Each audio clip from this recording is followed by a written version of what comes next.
এই পর্বে আমরা ঘুরব শ্যামলাপুর বিচ আর ভয়ঙ্কর বন্য হাতির এলাকা পার হয়ে কুদুম গুহা, যেখানে আমি পথ হারিয়ে ফেলেছিলাম। ঘটে যেতে পারত মারাত্মক দুর্ঘটনা।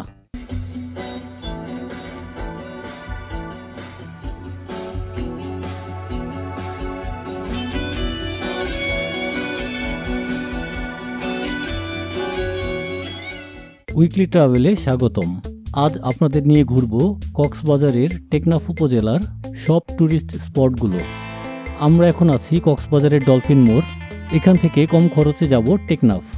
ডলফিন মোড়ের দক্ষিণে দেখবেন এমন 3টি সিএনজি দাঁড়ানো আছে। পেছনেরটি যায় টেকনাফ, মাঝেরটি যায় ইনানি বিচ আর সামনেরটি যায় শাপলাপুর। টেকনাফ পর্যন্ত সিএনজি ভাড়া 220 টাকা। এছাড়া ওই যে দাঁড়ানো টেকনাফগামী মিনি বাস করে যেতে পারেন, ভাড়া 200 টাকা। আর ওই পারে টেকনাফগামী এসি বাস দেখা যাচ্ছে, এর ভাড়াও 200 টাকা। এরা সবাই মেরিন ড্রাইভ রোড দিয়ে যায়, কিন্তু আমি শুরু করব কক্সবাজার থেকে টেকনাফের সবচেয়ে কাছের স্পট থেকে। তাই আমরা যাব শ্যামলাপুর। আমরা মিনি বাসেই যাব, আর ভাড়া দামাদামি করে নেবেন, 150 টাকা চাইবে। আমরা এসে পড়লাম শ্যামলাপুর বাজার। বাস থেকে নেমে একটু ব্যাকে আসলাম এই সাইনবোর্ড দেখাতে। কুদুম গুহা এখান থেকে 5.5 কিলোমিটার। এখানে সুন্দর বসার একটা শেড রয়েছে। এই রোডটি দুই পাশে নেমে গেছে। বাস আপনাকে এখানে নামিয়ে সোজা চলে যাবে টেকনাফ। বামে গেলে শ্যামলাপুর বাজার। কুদুম গুহার জন্য আপনাকে বামে যেতে হবে, আমরা পরে যাব। এর আগে ডানের রাস্তা দিয়ে আপনাদের নিয়ে যাব শ্যামলাপুর বিচ।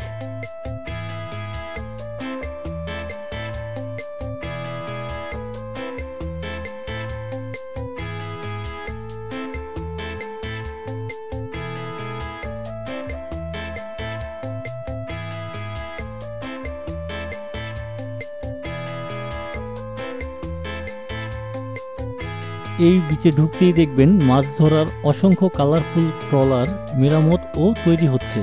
এটাই মেইনলি এই বিচের বৈশিষ্ট্য। কেউ বা ব্যস্ত মাছ ধরার জাল নিয়ে।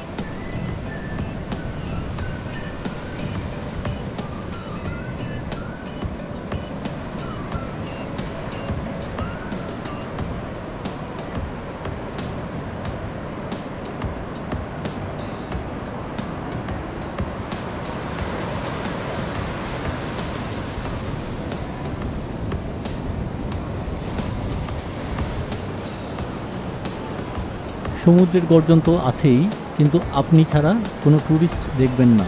একদম ফাঁকা একটা বিচ, শুধু কিছু লোকাল ছাড়া।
আমি এখন ব্যাক করব। মেন রোড থেকে বামে শ্যামলাপুর বাজার যাব। আপনি 550 মিটার হেঁটে যেতে পারেন, অথবা 10 টাকা দিয়ে অটোতে যেতে পারেন। এই সোজা রোডের শেষে একটি মোড়ে এসে পৌঁছাবেন। আমরা এই রোড দিয়ে এসেছি। সামনে দেখবেন ডানে বামে রোড গিয়েছে আর সোজা একটা চিকন রোড গিয়েছে। আমরা এখান থেকে বামের রোডে অর্থাৎ উত্তর দিকে একটু হেঁটে যাব। এই গাছতলার নিচে দেখেন সিএনজি দাঁড়ানো আছে। এরা ওয়াইক্যাং যায়। ওয়াইক্যাং হলো টেকনাফ জেলার একটি ইউনিয়ন। লোকালরা ওয়াইকং বলে থাকে। ভাড়া জনপ্রতি 50 টাকা। আমি মাঝ রাস্তায় নেমে যাব, তাই ভাড়া দামাদামি করেই উঠবেন। ডিস্টেন্স 3.5 কিলোমিটারের একটু কম। পুরোটাই বনের মধ্যে দিয়ে রাস্তা।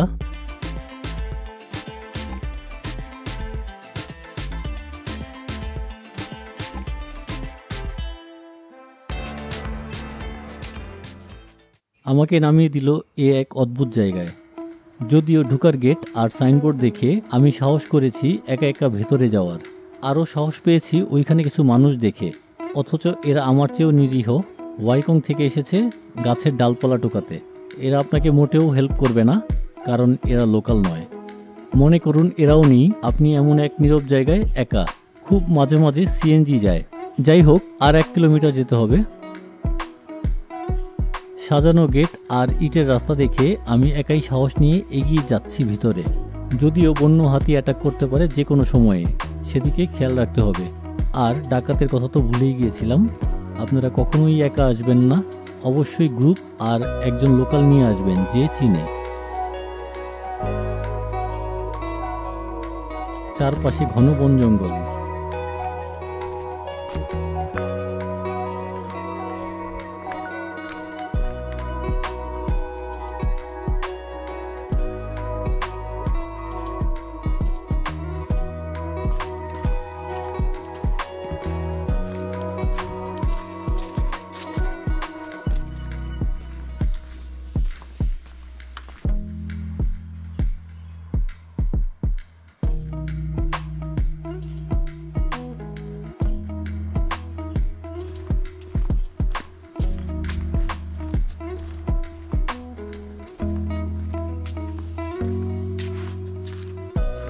এখানে একটা যাত্রী ছাউনি আছে, দেখে মনের সাহস দ্বিগুণ হলো। কিন্তু ইটের রাস্তা এখানেই শেষ। এরপর কোন দিকে যেতে হবে তার কোনো সাইন নেই। ঘন বন, একটু ভুল মানেই একদম পশু পাখির খাদ্য হবেন। আর হেল্প তো দূরের কথা, আপনাকে খুঁজে পাওয়া টাফ হয়ে যাবে। আমি ছাউনি পার হয়ে সামনে কোন দিকে যাব চিন্তা করলাম। সোজা দুইটি রাস্তার মতো লাগে, একটা সোজা বাম পাশের আর একটা সোজা ডান পাশের। বাম পাশের সোজা রাস্তা দিয়ে যেয়ে দেখি। এখান দিয়ে যাওয়া একটু টাফ, কারণ সামনে কাদার গর্ত, তাই আমাকে জাম্প দিতে হবে।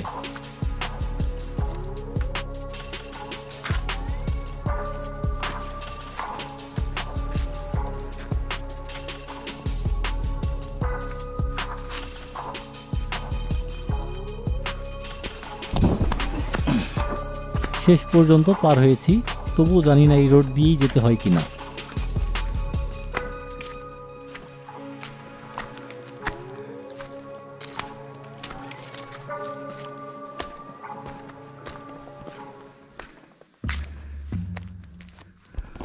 এখানে বেশ বড় বড় কনক্রিট ব্লক দেখা যাচ্ছে, এর মানে ধরা যায় এই রাস্তাই হবে। এই বনটি কক্সবাজার জেলার টেকনাফ উপজেলার 5টি ইউনিয়নে বিস্তৃত, যা একটি সংরক্ষিত এলাকা। এটি 11,615 হেক্টর আয়তনের পাহাড়ি বনভূমি নিয়ে গঠিত। এর পূর্বে নাফ নদী এবং পশ্চিমে বঙ্গোপসাগর। 1983 সালে এই বন সংরক্ষিত এলাকা হিসেবে প্রতিষ্ঠিত হয়। একে একসময় টেকনাফ গেম রিজার্ভ বলা হতো এবং এটি দেশের একমাত্র গেম রিজার্ভ বন। রাস্তার ডান দিকে টার্ন নিয়েছে। একটি গেম রিজার্ভ বা একটি গেম পার্ক হলো একটি বেশ বড় এলাকা, যেখানে খেলাধুলার জন্য নিয়ন্ত্রিত উপায়ে বন্যপ্রাণী শিকার করা হয়।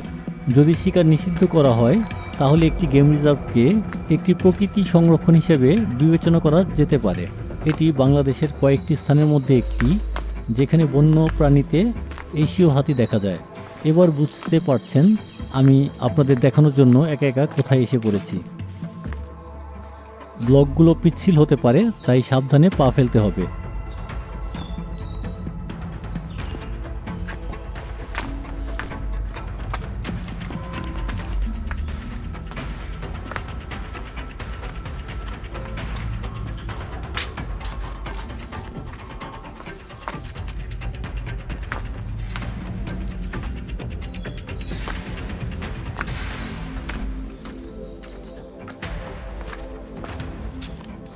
এখানে ব্লক শেষ, এবার পড়েছি বিপদে।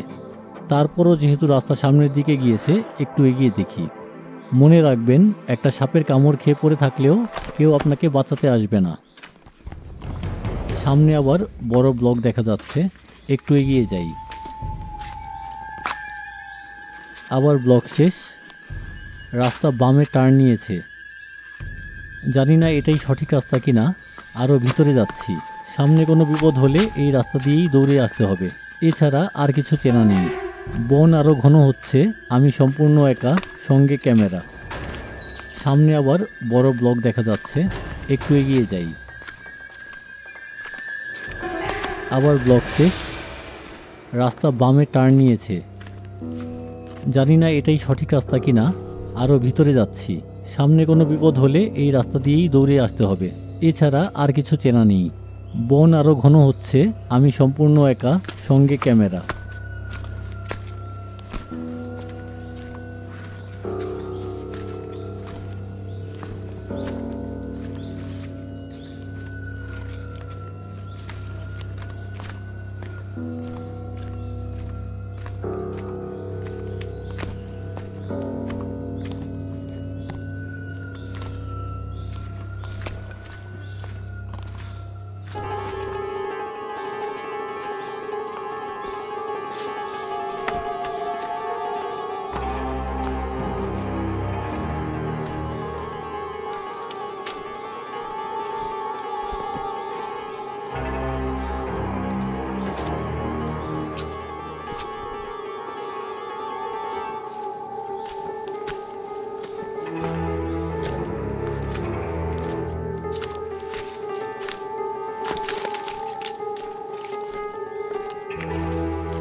খুব ভালো করে দেখুন, এখানে রাস্তা দুই দিকে চলে গিয়েছে। সোজা ডানেরটা ঝোপঝাড়, আর সোজা বামে আলো দেখা যাচ্ছে। কোন দিকে যাব কোনো সাইন নেই। ঠিক এখানেই আমি ভুল করেছি, আমি সোজা বামের রাস্তা ধরে চলে গেলাম।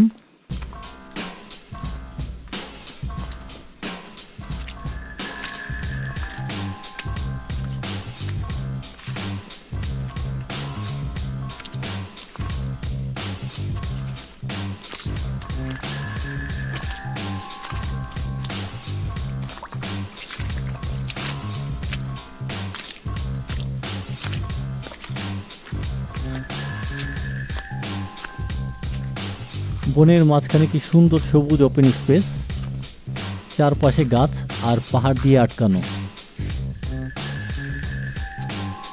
এখানেই আমার স্যান্ডেল কাদার মধ্যে ঢুকে আংশিক আহত হলো, আমার পা পুরোই কাদায় ভরে গেছে।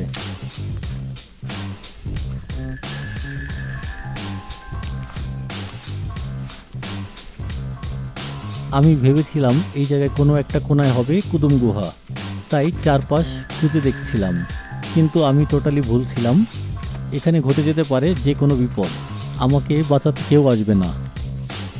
আসার সম্পূর্ণ রাস্তা মাথায় রাখতে হবে, কোনো প্রবলেম আসলে যাতে ফেরার রাস্তা ভুল না হয়।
অনেক ঘোরার পর সিদ্ধান্ত নিলাম এখান থেকে বের হয়ে যাব।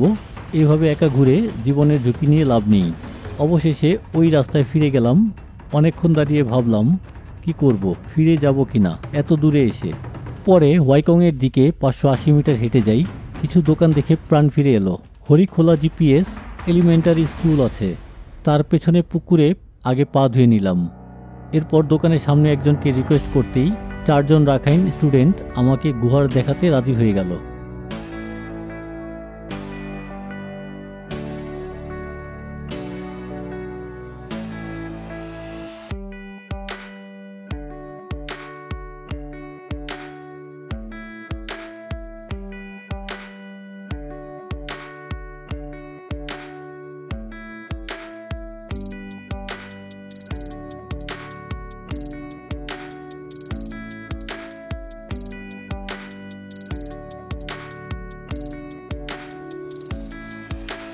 এই সেই জায়গা পর্যন্ত দেখিয়েছি।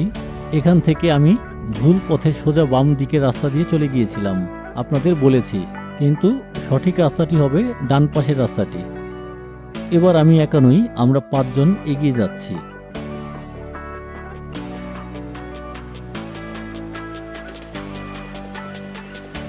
ঠিক এই পর্যন্ত এসে একটু ডান দিকে যাচ্ছি, তারপর আবার বাম দিকে উঠে যাব।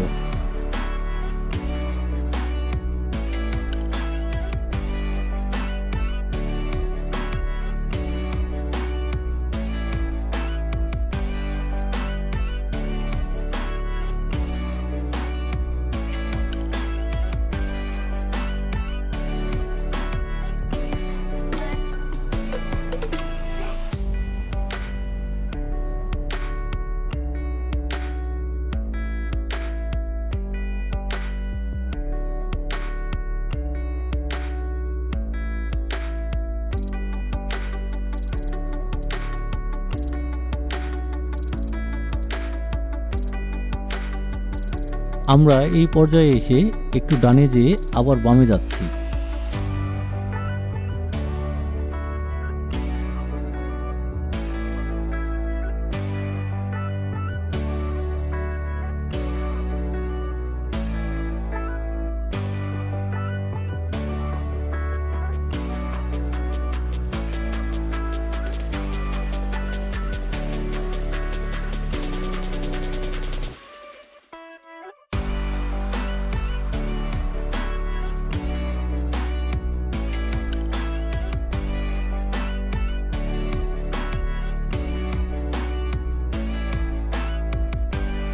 ওরা দেখালো হাতির পায়ের ছাপ, অর্থাৎ রাতেই এদিক দিয়ে হাতি গিয়েছে।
ওরা দেখালো হাতির পায়ের ছাপ, অর্থাৎ রাতেই এদিক দিয়ে হাতি গিয়েছে।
ডানে ঝিরির উপর একটি কালভার্ট দেখা যাচ্ছে, আর সোজা বাম পাশে একটি ছাউনি।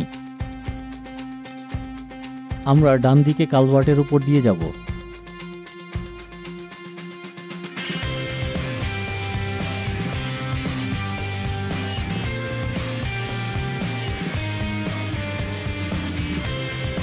এই যে দেখেন, কালভার্ট পার হয়ে গুহার একটা সাইনবোর্ড। লোকালরা বলছে হাতি এটা ভেঙে ফেলেছে। আমরা সোজা এগিয়ে যেতে থাকি।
সবাই দাঁড়িয়ে পড়েছে, মনে হয় কিছু দেখা যাচ্ছে। এই হলো হাতির মল, বা ইংলিশে পু বলা হয়। বলা হচ্ছে এটা কিছুক্ষণ আগেই করা, এর মানে হাতি কিছুক্ষণ আগে এই রাস্তা অতিক্রম করেছে।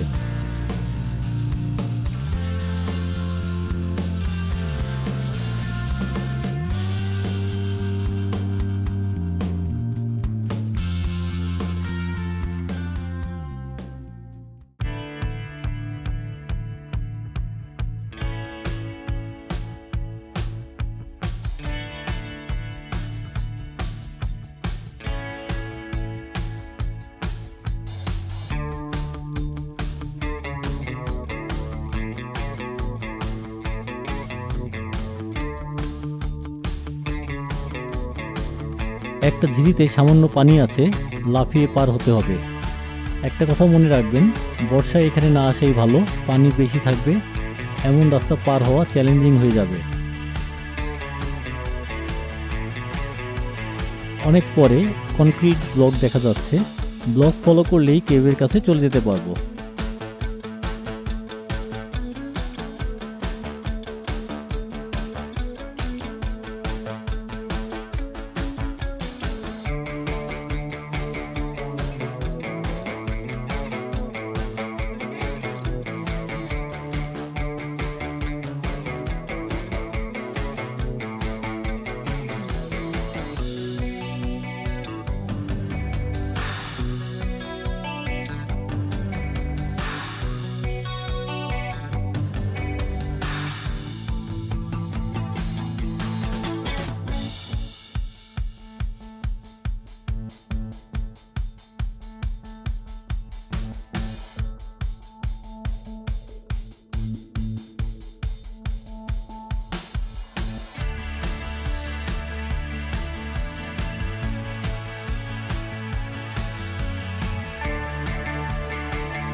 যাক, শেষ পর্যন্ত পারলাম আপনাদের দেখাতে সেই কাঙ্ক্ষিত কুদুম গুহা।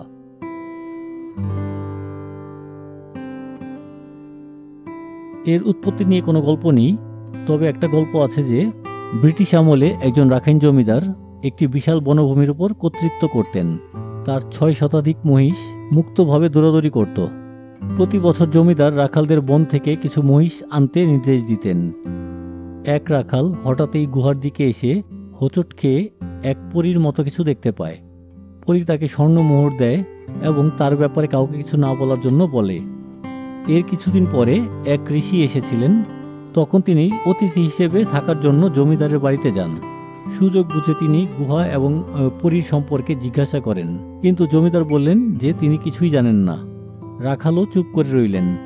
পরের দিন সকালে রাখাল ঋষির শক্তি অনুমান করতে পেরে ঋষি যখন গোসল করছিলেন তখন তিনি স্বীকার করলেন যে তিনি গুহাটি চেনেন এবং পরী দেখেছেন। ঋষি রাখালকে সেখানে তার সাথে যেতে বললেন। যখন তারা গুহায় পৌঁছালেন তখন ঋষি রাখালকে বাইরে অপেক্ষা করতে বললেন পরী ধরার জন্য, ঠিক যেখানে আমি দাঁড়িয়ে আছি। রাখাল বলল, আমি কিভাবে পরী ধরব? তখন ঋষি তাকে 2 মুঠ বালি দিয়ে ছুঁড়ে মারতে বললেন। ঋষি গুহার ভিতরে ঢুকলে পরী পালানোর চেষ্টা করে এবং এই দিক দিয়েই উড়ে যায়। রাখালটি তার দিকে বালি ছুঁড়ে মারল। বালির আঘাতে পরী একটি বিশাল বাঘে রূপান্তরিত হয়ে বনের মধ্যে দৌড়ে চলে যায়। স্থানীয়রা আরও বলে যে এই গুহা থেকে কিছু দূরে কোলেমা মারাঙে পরী মারা গিয়েছিল। সেখানে একটি পাথর আছে যা দেখতে একটি মেয়ের মতো পড়ে আছে, যাকে লোকেরা পাথরের পরী বলে। পরীর চোখ খাওয়ার জন্য নাকি ঋষি সেখানে গিয়েছিলেন, কারণ তার চোখ খেতে পারলে ঋষি অনন্ত জীবনের অধিকারী হতো। যাই হোক, গল্প তো গল্পই, সত্য মিথ্যার কোনো প্রমাণ নেই। তবে এতটুকু নিশ্চিত যে এই বালি মাটির গুহার ভিতর শীতকালে কোমর পর্যন্ত পানি হয় আর বর্ষায় গলা পর্যন্ত। পানি বেশ স্বচ্ছ। গুহার ভিতর শত শত বাদুড়ের কিচিরমিচির শব্দ, যা এখান থেকেও শোনা যাচ্ছে, এবং ভেতরে বৃষ্টির মতো মলত্যাগ করে, তাই ভেতরে ঢুকলে মাথায় পলিথিন দিয়ে যাবেন। বলা হয় যে সমুদ্র পৃষ্ঠ থেকে প্রায় 1000 ফুট উপরে অবস্থিত এই কুদুম গুহার দৈর্ঘ্য 500 ফুট এবং প্রবেশমুখ 12 ফুট উঁচু। স্থানীয় অনেকে মনে করে যে ভিতরে অনেক দূরে একটি উঁচু গুহা রয়েছে, যার কাছে মই দিয়ে পৌঁছানোর জন্য একটি উঁচু প্ল্যাটফর্ম রয়েছে। সেখানে যাওয়া ঠিক নয়, কারণ একটি বড় কালো অজগর প্ল্যাটফর্মে বাস করে। পুকুরের বিভিন্ন প্রজাতির মাছ খেতে নেমে আসে। এটা কতটুকু সত্য তা বলা যায় না, কারণ অনেকে গুহায় ঢুকেছে কিন্তু সাপের কোনো উপস্থিতি শোনা যায়নি। এখানে ভেতরে পর্যাপ্ত লাইট দিয়ে ইনফ্লাটেবল বোট ভাড়া দিয়ে ট্যুরিস্টদের যাওয়ার ব্যবস্থা করে দিলে ভালো একটা পয়সা আসতো। সেই সাথে এলাকায় প্রচুর ট্যুরিস্ট সমাগম বাড়ত, ফলে আশেপাশে এলাকাবাসীরও ইনকামের পথ হতো। যাই হোক, আজ এই পর্যন্ত। ভালো লাগলে সাবস্ক্রাইব করবেন। নেক্সট পর্বে আমরা এখান থেকে যাব টেকনাফের অন্য কোনো ট্যুরিস্ট স্পটে। সে পর্যন্ত ভালো থাকবেন।